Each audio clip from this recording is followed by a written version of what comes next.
ọ̀pọ̀ ọmọ orílẹ̀-èdè Nàìjíríà wọ́n ti ń sọ kòbákùngbé ọ̀rọ̀ sí ààrẹ aṣíwájú Bọ́lá Ahmed Tinubu lórí ogun tó ní òun ó kọjá orílẹ̀-èdè Niger.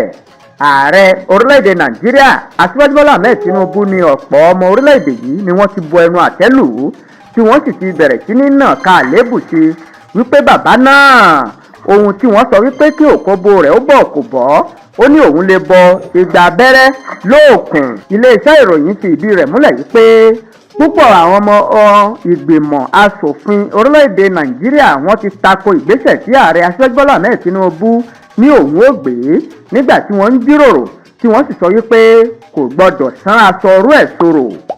Èyí wáyé nítorí púpọ̀ àwọn asòfin yìí ló wá láti àwọn ìpínlẹ̀ tó súnmọ́ orílẹ̀-èdè Niger, ṣùgbọ́n síbẹ̀síbẹ̀ púpọ̀ wọ́n takò wípé kò gbọdọ̀ ṣe bẹ́ẹ̀.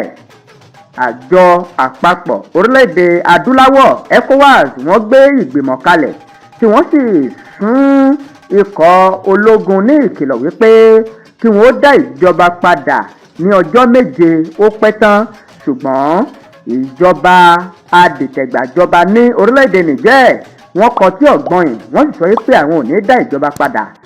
Àṣẹ yìí ló wáyé láti ẹnu ààrẹ aṣíwájú Bọ́lá Ahmed Tinubu tó jẹ́ alága àjọ ECOWAS tó sì jẹ́ ààrẹ orílẹ̀-èdè Nàìjíríà, pẹ̀lú bí ikọ̀ ológun Niger ṣe kọ etí ikún tí wọ́n sì kọ etí ọ̀gbẹ́yìn sí gbèdéke ọjọ́ 7 yìí.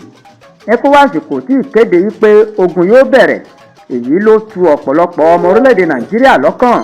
Èyí ló sì fún wọn ní ìfọ̀kànbalẹ̀ díẹ̀ wípé ó ṣeé ṣe kí wọ́n má jagun mọ́.